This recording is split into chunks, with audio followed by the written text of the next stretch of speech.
नमस्कार मित्रांनो, भाग 18वा। मागील घटना। सागर जॉबसाठी मुंबईला गेला होता। मुंबई त्याने पहिल्यांदाच पाहिली होती। तो मुंबई रेल्वे स्टेशनला उतरला तेव्हा खूप गर्दी होती आणि त्या गर्दीत एका तरुणीची पर्स चोरीला गेली होती। सागर आपली बॅग त्या तरुणीजवळ ठेवून त्या चोरामागे धावत गेला होता। सागरने त्या चोराकडील पर्स आणली होती, पण तो त्या गर्दीत त्या तरुणीला शोधू शकत नव्हता, म्हणून तो ती पर्स पोलीस स्टेशनला जमा करण्यासाठी पोलीस स्टेशनमध्ये गेला होता आणि तिथेच सागर व त्या तरुणीची पुन्हा भेट झाली होती। सागरला त्याची बॅग परत मिळाली होती आणि त्या तरुणीला तिची पर्स परत मिळाली होती। मग ते दोघेही पोलीस स्टेशनमधून बाहेर आले होते। आता पुढे ती तरुणी आणि सागर पोलीस स्टेशनमधून बाहेर आले। बाहेर त्या तरुणीची कार उभी होती। त्या तरुणीने हातातील रिमोटने कार अनलॉक केली आणि सागरला म्हणाली, चल मी तुला सोडते। त्या मुलीची कार बघून सागर आश्चर्यचकित झाला होता। तो तिला आश्चर्याने म्हणाला, ही कार तुमची आहे? मग ती तरुणी म्हणाली, ऑफकोर्स माझी आहे। हां, तुला प्रश्न पडला असेल की माझी एवढी कार असताना मी रेल्वे स्टेशनवर कशाला आले होते, राईट ना? त्याचं काय झालं, आमच्या कंपनीचा एक एम्प्लॉय आहे ना, त्याचा काही दिवसापूर्वी ॲक्सिडेंट झाला। त्याचे दोन्ही पाय गेले रे अपघातात। मग आमच्या कंपनीने काय केलं, त्याच्या मुलाला कंपनीत जॉब दिला आहे। आता एवढ्या वर्षी त्याने कंपनीची सेवा केली तर त्याच्या कुटुंबाची जबाबदारी कंपनीची नाही का? तर तो मुलगा आज कामावर पहिल्यांदाच येणार होता। तो नवीन आहे ना, त्यामुळे त्याला इथलं काही माहीत नाही, म्हणून मी आले होते त्याला पिकअप करायला। मी खूप वेळ त्याची वाट पाहिली। नंतर मी त्याला फोन केला तर तो म्हणाला की मी आज येत नाही आहे, मी बाबांना घेऊन हॉस्पिटलमध्ये गेलो आहे, मी उद्या येतो। आता खरं तर त्याने अगोदरच मला फोन करून सांगायला हवं होतं, पण विसरून गेला असेल बिचारा हॉस्पिटलच्या नादात। असा विचार करून मी तिथून कारकडे निघाले आणि तेवढ्यात कोणीतरी माझी पर्स मारली। आता हे सगळं ऐकून सागर चक्क झाला होता की या शहरात अशी चांगलीही माणसे आहेत। तो त्या आश्चर्याच्या धक्क्यातच तिला म्हणाला, म्हणजे मॅडम तुम्ही जॉब करता कंपनीत? पण मॅडम खरं सांगू का, सलाम आहे तुम्हाला आणि तुमच्या कंपनीलाही। मॅडम तुमची संस्कृती तुमच्या कंपनीतही उतरली। मॅडम खरंच तुमचं कोल्हापूरशी काहीतरी नातं असू शकतं। मग ती तरुणी कारचा दरवाजा खोलत म्हणाली, असू शकतं कदाचित, बेस। सागरने आपली बॅग कारच्या मागे डिगीत ठेवली आणि तो कारच्या दुसऱ्या बाजूचा दरवाजा खोलून आत बसला। कारमध्ये बसताच सागरला जाणीव झाली की ही मुलगी किती श्रीमंत घरातली असेल याची। एवढ्या मोठ्या आलिशान कारमध्ये तो पहिल्यांदाच बसला होता। त्या तरुणीने कार स्टार्ट केली। दोघांनीही सीट बेल्ट लावले आणि कार धावू लागली। आता कारमध्ये दोघांची चर्चा रंगली। त्या तरुणीने कार चालवत सागरला विचारलं, आता सांग कुठे जायचंय तुला? तो म्हणाला, माहीत नाही। हे ऐकून तिला आश्चर्य वाटलं। ती म्हणाली, माहीत नाही म्हणजे? मग त्याने सांगितलं, बाबांनी मला आपल्या इथल्या मित्राचं ॲड्रेस कार्ड दिलं होतं, पण स्टेशनवर कोणीतरी माझा खिसा साफ केला। इथे चोरांची कमी नाही मॅडम। मग ती म्हणाली, ये मुंबई नगरी है यार, यहाँ बहुत सावधान रहना पड़ता है। आता हेच बघ ना, माझ्या थोड्याशा नजर चुकीने बघ काय झालं, तुलाही त्रास झाला माझ्यासाठी। मग सागर तिला म्हणाला, तसं काय नाही मॅडम, संकटात असणाऱ्यांना मदत करणे हे आपल्या प्रत्येकाचं कर्तव्य आहे आणि तसं तुम्ही माझ्या बहिणीसारख्याच आहात। मग ती तरुणी लगेच त्याला म्हणाली, एनिवे तू काम काय करतोस? सागर म्हणाला, कामासाठीच आलो होतो मुंबईला। पण तेवढ्यात ती म्हणाली, मी काम देईन तुला, राहशील? सागरने दोन्ही हात जोडले आणि तिला म्हणाला, खूपच उपकार होतील ताई। तिची कार एका मोठ्या कंपनीच्या गेटवरून आत गेली। गेटवर तनुजा इंडस्ट्रीज कंपनी नावाचा बोर्ड होताच।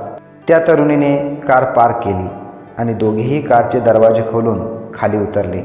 सागर आपली बॅग काढायला डिग्गीजवळ गेला। तेवढ्यात ती त्याला म्हणाली, अरे राहू दे तुझी बॅग गाडीतच। मग सागरने आश्चर्याने विचारलं, का? ती म्हणाली, अरे तुझी राहायची व्यवस्था दुसरीकडे आहे, अगोदर कंपनी दाखवते तुला। तिने हातातील रिमोटवर कार लॉक केली आणि दोघेही चालत कंपनीकडे निघाले। चालता चालता त्या तरुणीने सागरला विचारलं, तुझं नाव नाही सांगितलंस मला? मग सागरने आपलं नाव सागर सांगितल्यानंतर ती पुढे म्हणाली, वा छान नाव आहे, सागराप्रमाणेच मोठं मन आहे तुझं। मग सागर म्हणाला, थँक्यू मॅडम, पण कंपनी अजून चालूच आहे, सुट्टी नाही का झाली?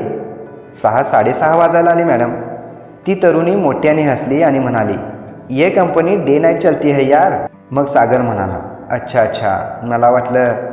मग ती हसू आवरत म्हणाली, ठीक आहे, मला तुझ्या आवडीनिवडीबद्दल काहीतरी सांग ना. तेव्हा सागरने तिच्यासमोर आपले विचार मांडले. चांगल्याबरोबर चांगलं वागायचं, वाईट विचारांच्या लोकांच्या जवळ जाणं मला आवडतही नाही. माणसाचा स्पष्ट वक्तेपणा आवडतो मला. त्यावरती तरुणी लगेच म्हणाली, मलाही. बघ ना, तुझे आणि माझे विचार किती मिळते जुळते आहेत. आता यावरूनच मी एक माझा घडलेला किस्सा तुला सांगते.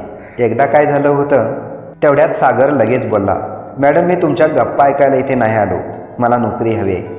ती तरुणी त्याला सॉरी म्हणाली आणि त्याला घेऊन तिच्या ऑफिसमध्ये गेली. तिच्या ऑफिसमध्ये जाताच तिने सागरचं स्वागत केलं, म्हणून सागर तिला थँक्यू म्हणाला. मग ती लगेच म्हणाली, खरं तर थँक्यू मी तुला म्हणायला हवं. बऱ्याच दिवसांपासून मी अशाच एका व्यक्तीच्या शोधात होते. हे आपलं ऑफिस आहे. हे आपलं ऑफिस आहे हे ऐकून सागर अचानक हैराण झाला. त्याने लगेच तिला विचारलं, आपलं म्हणजे? मग ती म्हणाली, अरे आता तुलाही इथेच माझ्यासोबत काम करायचं आहे ना. मग सागर थोडा आश्चर्याने म्हणाला, ओके मॅडम, पण तुम्ही खरंच खूप फास्ट आहात. मला कुठे काम द्यायचं, राहायला कुठे द्यायचं हे कधी ठरवलं? इकडे तर तुम्ही माझ्याशी बोलताच आहात. आपली भेट होऊन अजून तासभरही झालं नाही आणि कमाल आहे मॅडम, खरंच ग्रेट आहात तुम्ही. आणि हे एवढे फास्ट निर्णय तुम्ही घेता कसे? मग तिने त्याला समजवलं, अरे सोपं आहे ते. हे बघ, माणसाची दोन मने असतात. माझ्या एका मनाने गाडी चालवत तुझ्याशी बोलण्याचं काम केलं आणि माझ्या दुसऱ्या मनाने फक्त कंपनीचा विचार केला. त्यात कंपनीसाठी तुझा विचार समोर आला. दोन्ही मनाने आपापली कामे केली, पण एकाच वेळी. आणि सर्वांच्या बाबतीत हेच घडतं. आता तूही तेच करतोयस. तुझं एक मन माझ्याशी बोलतंय आणि तुझं दुसरं मन आता गावाकडे आहे की नाही? सागर आश्चर्याने हे सगळं ऐकतच उभा होता. तो आश्चर्यचकित होऊन म्हणाला, खरंच मॅडम, तुम्ही ग्रेटच आहात. अगदी बरोबर ओळखता तुम्ही. मग ती म्हणाली, नाही रे, हे प्रत्येकाचं कामच असतं. ते आपोआपच प्रत्येकासोबत घडत असतं. फक्त तो माणूस कामात पाहिजे, त्याच्या मेंदूला काम पाहिजे. नाहीतर न काम करणाऱ्या लोकांचा मेंदू ना खूप दिवस एकाच ठिकाणी ठेवलेल्या लोखंडाला जसा गंज लागतो ना तसा होतो. गंज लागलेला मेंदू. आता हे सगळं ऐकून सागर सुखावला होता. तो मॅडमवर खुश होऊन म्हणाला, खरंच मॅडम, तुम्ही मोटिवेशन खूप छान देता. वाटतं ऐकतच राहावं. पण तुमच्यासोबत मी काम केलेलं तुमच्या बॉसना आवडेल ना? ती म्हणाली, तू काळजी करू नकोस, मी आहे ना, माझ्यावर विश्वास ठेव. मग सागर म्हणाला, हो मॅडम, तुम्ही एवढं चांगलं बोलताना बॉस नाही म्हणणारच नाही तुम्हाला. आता अचानक सागरची नजर टेबलवर असलेल्या नेम प्लेटवर गेली. टेबलवर मॅनेजिंग डायरेक्टर पदाची नेम प्लेट ठेवलेली होती. त्यावर तनुजा देशमुख असं नाव होतं. तो आश्चर्याने त्या नेम प्लेटकडे पाहतच होता. मग त्याच्याकडे बघून ती तरुणी त्याच्या जवळ आली आणि त्याला म्हणाली, अरे हे माझंच नाव आहे, कन्फर्म? सागर आता एकदम अवाक झाला होता. तो हळुवारपणे तिला म्हणाला, मॅडम, बाहेर गेटवर तनुजा इंडस्ट्रीज कंपनी असा बोर्ड आहे आणि इथे या नेम प्लेटवरही तुमचं नाव तनुजा आहे. म्हणजे ही तुमची कंपनी स्वतःची आहे की काय? मग ती खुश होऊन म्हणाली, yes, this is my papa's property आणि मी हा कंपनीची MD आहे. इथे तू माझा पर्सनल असिस्टंट्स म्हणून काम करायचं आहेस, करशील? सागर कृतज्ञतेने म्हणाला, नक्कीच. पण खरंच मॅडम, सलाम आहे तुम्हाला. तुम्ही कंपनीच्या MD असून एम्प्लॉयला आणायला स्वतः स्टेशनवर गेला होतात. खरंच मॅडम, मी नशीबवान आहे. मला जशी हवी तशी माणसे मिळत आहेत. मलाही तुमच्याकडून काहीतरी चांगलं शिकायला मिळेल. मला आवडेल तुमच्यासोबत काम करायला. मला असं कधी स्वप्नातही वाटलं नव्हतं की आयुष्यात अशी एखादी सहजासहजी नोकरी मिळेल म्हणून. Thank you madam, thank you so much. आता ती म्हणाली, okay, you are a lucky boy. माझ्यासाठीही आणि या कंपनीसाठीही. पण प्रत्येक वेळी थँक्यू म्हणण्याची काहीच आवश्यकता नाही. आपण दोघेही काम करताना मित्र बनून काम करू, म्हणजे ते काम सहज सोपं जातं. तो म्हणाला, नक्कीच मॅडम. मग ती म्हणाली, ओके चल, आता तुला तुझी राहण्याची रूम दाखवते. आणि ते दोघेही त्या ऑफिसमधून बाहेर पडले. आता सागरला जॉब मिळाला आणि पुढे राहण्यासाठी रूमही मिळणार आहे. आता रूम कशी आहे आणि ती तरुणी ती रूम त्याला का देणार आहे ते बघूयात पुढील भागात. मागील भाग पाहण्यासाठी इथे क्लिक करा.